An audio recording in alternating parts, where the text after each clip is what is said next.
अस्सलाम वालेकुम। इस स्टेप के एक नई वीडियो के साथ मैं हूं अर्जुमन मलिक। आज की वीडियो में मैं आप लोगों के साथ कुछ अपने सीक्रेट्स शेयर करूंगा तुर्की वीज़ा के हवाले से कि पाकिस्तान से आप तुर्की वीज़ा के लिए कैसे अप्लाई कर सकते हैं।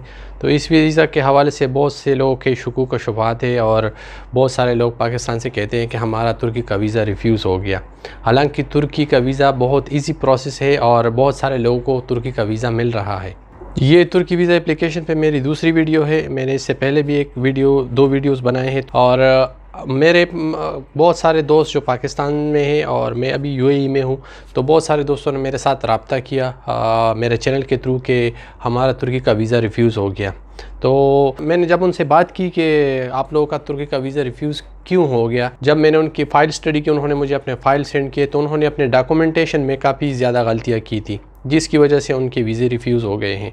तो सबसे पहले बात हम करते हैं वीज़ा रिजेक्शन पे। तो उसके बाद हम आते हैं कि कौन कौन से डॉक्यूमेंट्स, कौन कौन से जो सही डॉक्यूमेंट्स हैं आप अपनी वीज़ा एप्लीकेशन के साथ लगा सकते हैं और तुर्की का वीज़ा आसानी के साथ हासिल कर सकते हैं।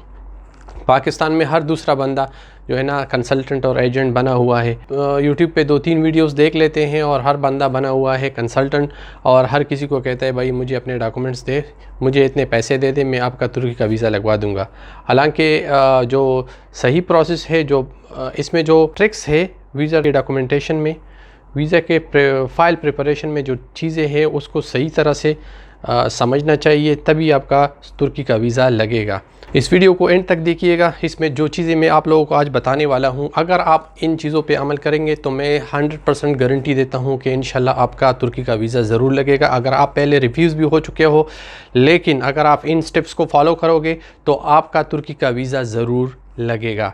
ये मेरा आप लोगों से वादा है। इस वीडियो को जो है ना एक सबूत के तौर पर अपने पास रखें और कमेंट्स में फिर मुझे बताएं कि आप लोगों ने मैंने जिस तरह गाइड किया है, अगर इस तरह आप लोग अपना फ़ाइल रेडी करेंगे तो आप लोगों का जब तुर्की का वीज़ा लगेगा तो इस वीडियो पे लाजिम कमेंट्स करना कि मैंने आप लोगों को जो तरीका बताया था वो उसने काम किया या नहीं किया। आपको किसी एजेंट के पास जाने की ज़रूरत नहीं है, आप ख़ुद अपना तुर्की का वीज़ा एप्लीकेशन स्टार्ट कर सकते हो, अपना फ़ाइल रेडी कर सकते हो। इस फ़ाइल की प्रिपरेशन में जो टेक्निकल बातें हैं वो आज मैं आप लोगों के साथ शेयर करने जा रहा हूं। तो इस वीडियो के ज़रिए आप लोग अपना फ़ाइल रेडी करें और अनाटोलिया, इस्लामाबाद या जो सेंटर आपके करीब है वहाँ पे जाके अपना फ़ाइल जमा करें, तो इंशाल्लाह आपका वीज़ा ज़रूर लगेगा। वीज़ा एप्लीकेशन में सबसे पहली चीज़ मैं आप लोगों को ये बताऊंगा कि सबसे पहले अपने दिल से जो रिफ्यूज़ होने का जो डर है वो अपने दिल से ख़त्म कर दें। यार आप लोग समझदार हैं, आप एजुकेटेड हैं, आप सब कुछ खुद कर सकते हैं, किसी एजेंट के पास जाने की ज़रूरत नहीं है। मैं आपको बता रहा हूँ जो छोटी छोटी चीज़ें हैं, जो छोटे छोटे सर्विसेज है, जिस तरह होटल बुकिंग हो गया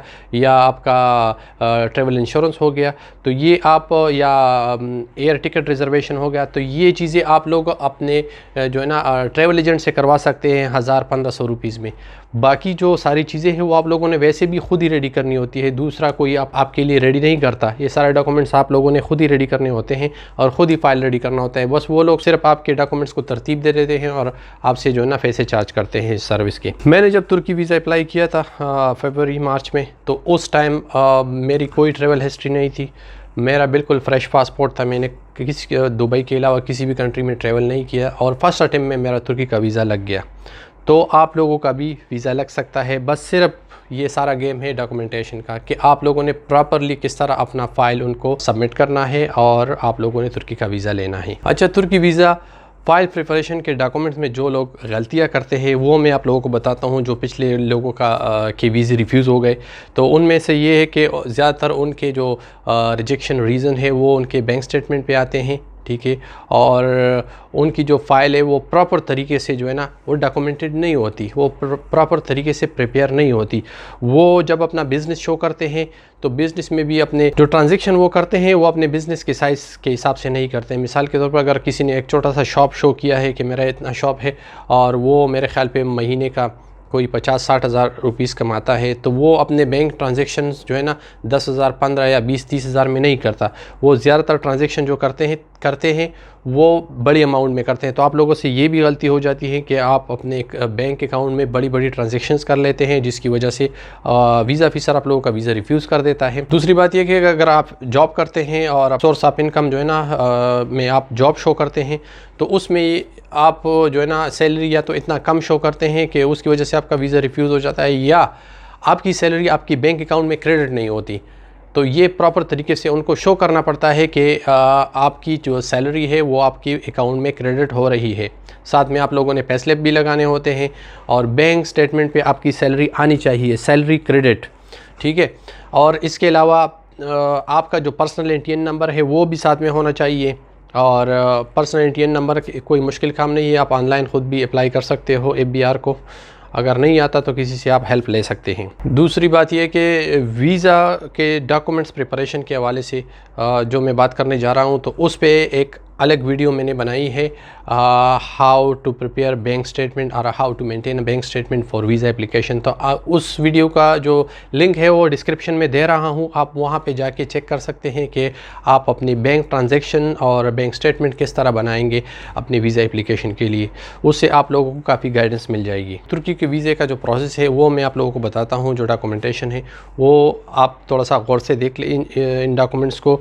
उसके बाद वीडियो के एंड में मैं कुछ और भी टिप्स आप लोगों के साथ शेयर करूंगा इस वीज़े के हवाले से, और साथ में कुछ गुड न्यूज़ भी आप लोगों के साथ शेयर करूंगा तुर्की वीज़ा के हवाले से। वीडियो के लास्ट में कुछ गारंटेड टिप्स आप लोगों को दूंगा कि आप लोगों का वीज़ा रिफ्यूज़ ना हो जाए और आपका टाइम और पैसा दोनों बच जाए। अच्छा, सबसे पहले जो बंदा है जिसके पास बिल्कुल फ्रेश पासपोर्ट है, उसने कहीं ट्रैवल नहीं किया, वो पाकिस्तानी पासपोर्ट पे पाकिस्तान से कैसे तुर्की का वीज़ा ले सकता है। तो आपको डॉक्यूमेंट का लिस्ट आपकी स्क्रीन पे नज़र आएगा। सबसे पहले आप इन डॉक्यूमेंट्स को गौर से देख लें और इस लिस्ट को थोड़ा सा जो है ना अपने पास सेव कर लें कि ताकि आपके लिए आसानी हो बाद में। और इन डॉक्यूमेंट्स के बाद जो हम आते हैं आगे स्टेप बाय स्टेप एक एक करके मैं आप लोगों को एक्सप्लेन करता हूं। तुर्की वीज़ा एप्लीकेशन के लिए सबसे पहले आप लोगों को अपना पासपोर्ट चाहिए, ठीक है, जिसमें 6 मंथ्स की वैलिडिटी हो, मतलब 6 महीने तक उसमें टाइम हो एक्सपायरी डेट में। तो नंबर 1 ये हो गया। अच्छा, तुर्की वीज़ा एप्लीकेशन के लिए दूसरा आपका CNIC कार्ड है, उसकी फ़ोटोकॉपीज़ और CNIC अपने पास संभाल के रखे वीज़ा एप्लीकेशन के लिए। तो पहला पासपोर्ट हो गया, दूसरे नंबर पे आपका CNIC हो गया, और तीसरे नंबर पर आता है आपका family registration certificate. Family registration certificate आप नादरा से हासिल कर सकते हैं। अगर आप मैरिड हो तो आपकी फैमिली रजिस्ट्रेशन सर्टिफिकेट में आपकी वाइफ और आपके बच्चों की डिटेल होगी, और अगर आप मैरिड ना हो तो अपने पेरेंट्स का शनाख्ती कार्ड लेकर नादरा में आप जाके वहाँ से आप अपनी फैमिली का FRC हासिल कर सकते हैं। इसकी मेरे ख्याल पे 1000 या 1200 के लगभग फ़ीस है। अच्छा, FRC के साथ आपका जो है ना मैरिज रजिस्ट्रेशन सर्टिफिकेट वो भी आप नादरा से हासिल कर सकते हैं, और आपको मैरिज सर्टिफिकेट जो है ना इंग्लिश में चाहिए।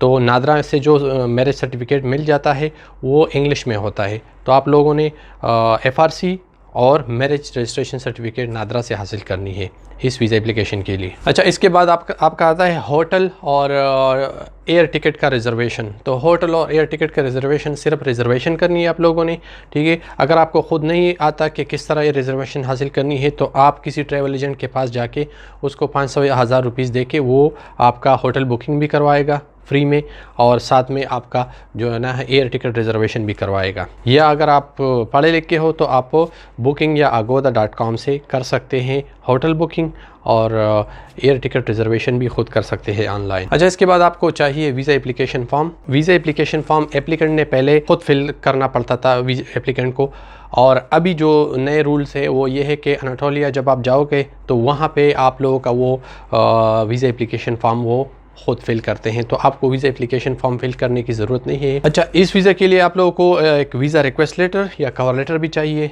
तो वीज़ा रिक्वेस्ट लेटर में डिटेल में नहीं जाऊंगा, उसका लिंक जो है ना मैंने इस वीडियो के डिस्क्रिप्शन में दिया हुआ है। तो आप लोग वहां से जाके देख सकते हैं कि आप तुर्की वीज़ा एप्लीकेशन के लिए अपना कवर लेटर किस तरह लिख सकते हैं। तो मेरा जो फॉर्मेट मैंने दिया हुआ है आप उसी को भी फॉलो करके जो है ना अपनी तुर्की वीज़ा एप्लीकेशन के लिए अप्लाई कर सकते हैं।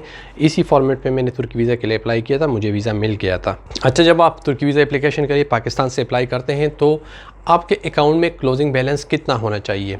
3 महीने का तो वो बैंक स्टेटमेंट मांगते हैं, लेकिन जब आप वीज़ा एप्लीकेशन के लिए अप्लाई करते उस टाइम आपके अकाउंट में कितने पैसे होने चाहिए, तो आपके अकाउंट में कम से कम 5 लाख तक होनी चाहिए। 5 लाख से ऊपर हो, कम ना हो, तो इसका गुड इम्पैक्ट पड़ेगा और आपको जो है ना वीज़ा अप्रूवल के चांसेस बढ़ेंगे।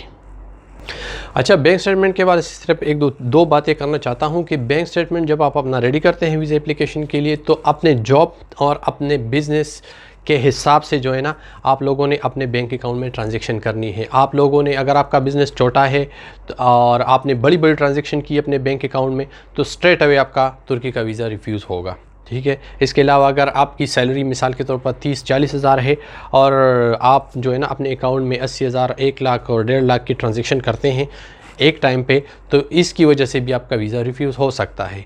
तो कोशिश करें कि अपने जो है ना बैंक स्टेटमेंट को टाइम के साथ जो है ना आहिस्ता आहिस्ता बढ़ाएं, ठीक है, थोड़ा थोड़े पैसे करके। तो 3 महीने काफ़ी टाइम होता है, 3 महीने में आप अपना 5-6 लाख रुपए जो है ना अपने बैंक अकाउंट में आसानी के साथ बढ़ा सकते हैं और अपने वीज़ा एप्लीकेशन के लिए अप्लाई कर सकते हैं।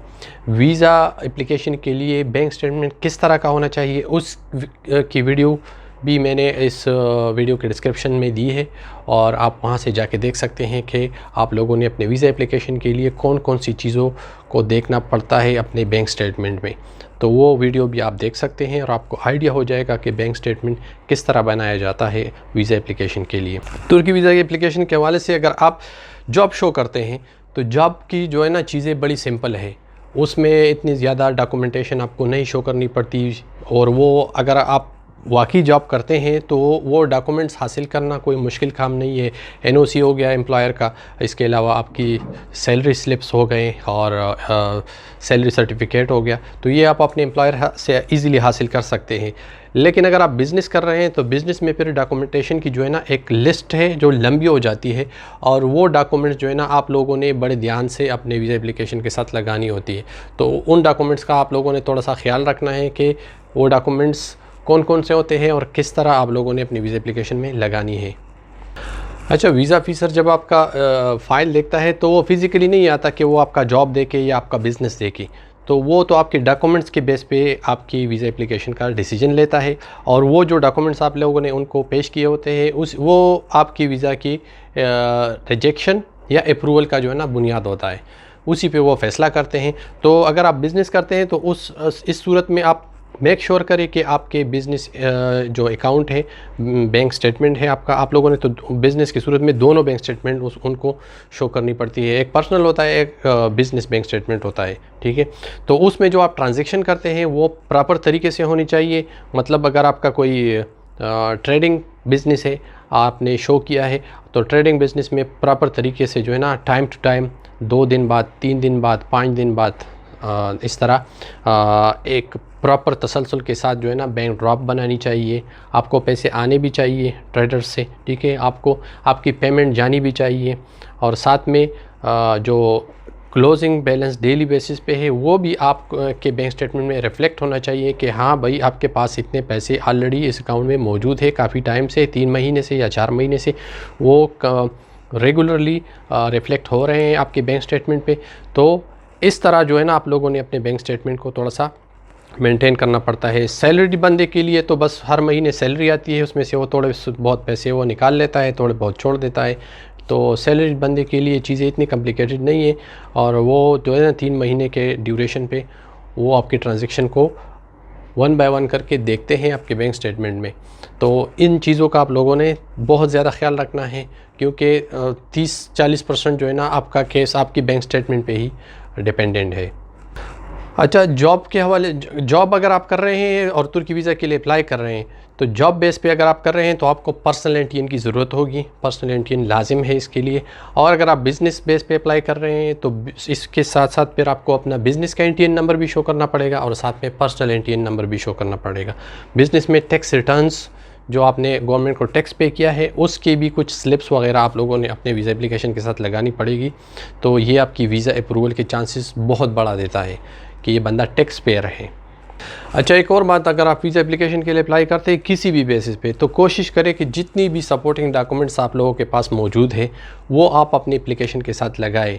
अगर कोई गाड़ी है आपके नाम पे, कोई प्रॉपर्टी है आपके नाम पे, कोई घर है आपके नाम पे, या कोई और बिज़नेस है तो कोशिश करें कि सारे डॉक्यूमेंट जो है ना अपने वीज़ा एप्लीकेशन के साथ लगाएं और अपनी एप्लीकेशन को स्ट्रॉन्ग बनाएं, ठीक है, ताकि वीज़ा ऑफ़िसर को ये मौका ना मिले कि आपका वीज़ा रिफ्यूज़ कर सके या रिजेक्ट कर सके, और उनको जो है ना ये तासुर दे कि मैं एक फ़ाइनेंशियली स्टेबल बंदा हूँ, मैं सिर्फ अपने जो है ना ट्रिप के लिए जा रहा हूँ एज़ ए टूरिस्ट, और अपना ट्रिप पूरा करके वापस आपकी कंट्री से आऊँगा। तो ये आप लोगों ने मेक श्योर करना है। अच्छा, इससे पहले क्वारंटाइन था तुर्की में, तो बहुत सारे लोगों को बहुत ज़्यादा मसले थे एयरपोर्ट में, और उनको जो है ना अपने होटल की पेमेंट भी करनी पड़ती थी। लोग बड़ी मुसीबत में फंसे हुए थे वहाँ पे। अब जो है ना क्वारंटाइन ख़त्म हो गया है और गोल्डन चांस है कि आप अपनी एप्लीकेशन को तैयार कर लें और तुर्की का वीज़ा आसानी से हासिल कर सकें। तुर्की के हवाले से एक और बात भी मैं कहना चाहता हूँ, बहुत ज़रूरी बात जो है ना, गौर से आप लोग ये सुन लें। मैं मार्च में गया था तुर्की, और मैं वहाँ पे तकरीबन काफ़ी लोगों से मिला। मैंने कुछ इंटरव्यूज़ भी किए लोगों के जो इल्लीगल आए थे वहाँ पे बाय रोड। तो मैंने जहाँ तक अंदाज़ा लगाया तुर्की में, तो बहुत सारे लोग यहाँ पे अपने जो है ना अच्छे भले जॉब छोड़ देते हैं, बिज़नेस छोड़ देते हैं, और वो चले जाते हैं इस चक्कर में कि हम तुर्की जाएंगे, तुर्की से फिर यूरोप। लेकिन ये चीज़ें इतनी आसान नहीं है, ठीक है, बहुत ज़्यादा पैसे लगते हैं और काम की भी कोई गारंटी नहीं होती। तो तुर्की में जॉब्स के हवाले से जो है ना हालात इतने अच्छे नहीं हैं।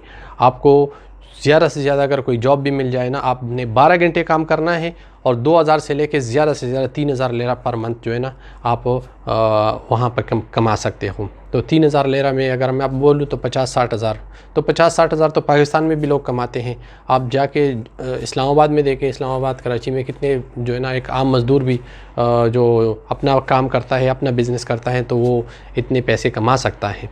तो ये चीज़ आप जहन में रखें कि तुर्की को जाने से पहले जो है ना आप अपने जहन में ये बिठा लें कि आप सिर्फ टूरिज़म के पर्पज़ पे जाएंगे। अगर टूरिज़म के लिए आप लोगों का इरादा है तो ज़रूर जाए, बहुत खूबसूरत कंट्री है, घूमें फिरें, एंजॉय करें। लेकिन अगर आप जॉब के चक्कर में जा रहे हैं कि मुझे तुर्की में जॉब मिल जाएगा और मेरी ज़िंदगी जो है ना संवर जाएगी, तो ये एक ख्वाब ही रहेगा, बहुत मुश्किल काम है। मैंने ख़ुद अपनी आंखों से देखा है। मैं मार्च में गया था, पिछले मार्च में, और मैंने जो है ना काफ़ी लोगों से मिला हूँ, बातें की, उनसे पूछा, तो जॉब के हवाले से जो है ना हालात इतने अच्छे नहीं हैं वहाँ पे। और मैं सिर्फ इसलिए आप लोगों को ये बता रहा हूँ कि आप लोगों का जो है ना पैसा और टाइम दोनों बच जाए। ऐसा ना हो कि आप जाएं वहाँ पे और फिर जो है ना आप ये बोले कि हमें तो किसी ने बताया नहीं था। तो आज इस वीडियो के थ्रू आप लोगों को ये भी बताने की कोशिश कर रहा हूँ कि मेक श्योर करें कि आप सिर्फ और सिर्फ तुर्की टूरिज़म पर्पज़ के लिए जाएँ। या अगर आप लोगों ने वाकई वहाँ पर रहना है और जो है ना पाकिस्तान में बहुत ज़्यादा आप लोग तंग है और बस किसी भी सूरत पाकिस्तान से निकलना चाहते हैं, तो उसके लिए मैं आपको बताऊं कि जब आप वहाँ पे जाओगे, एक और भी मशवरा आपको दे रहा हूँ, तो इल्लीगल नहीं होना आप लोगों ने।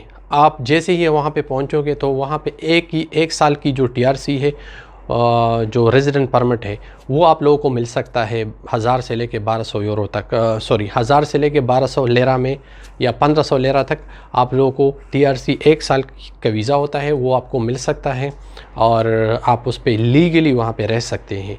तो अगर आप लीगल हो तो हो सकता है आपको काम भी मिल जाए, ठीक है, और आप और भी बहुत चीज़ें कर सकते हैं वहाँ पे।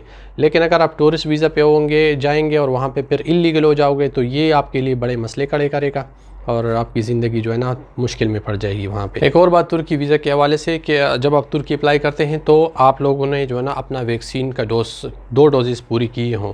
बाकी अगर तुर्की वीज़े के हवाले से आपका कोई भी क्वेश्चन हो तो आप मुझसे कमेंट्स में पूछ सकते हैं। आप मुझे इंस्टाग्राम पे भी फॉलो कर सकते हैं, फेसबुक पे भी रब्ता कर सकते हैं, और मैं कोशिश करूँगा कि मैं हर बंदे को जो है ना आप उनके क्वेश्चन का आंसर दे सकूं। आई होप ये वीडियो आप लोगों के लिए बहुत हेल्पफुल रहेगी और आप लोगों ने इससे बहुत कुछ सीखा होगा, और उम्मीद करता हूं कि आइंदा फ्यूचर में आप लोगों का वीज़ा लगे इंशाल्लाह। अगर इस वीडियो में जो चीज़ें मैंने बयान की अगर आपको पसंद आई, वीडियो पसंद आई, तो चैनल को सब्सक्राइब करें और जो है ना कमेंट्स में अपनी राय ज़रूर दें। इंशाल्लाह हाज़िर होता हूँ एक नए टॉपिक और नई वीडियो के साथ। तब तक के लिए अल्लाह हाफिज़।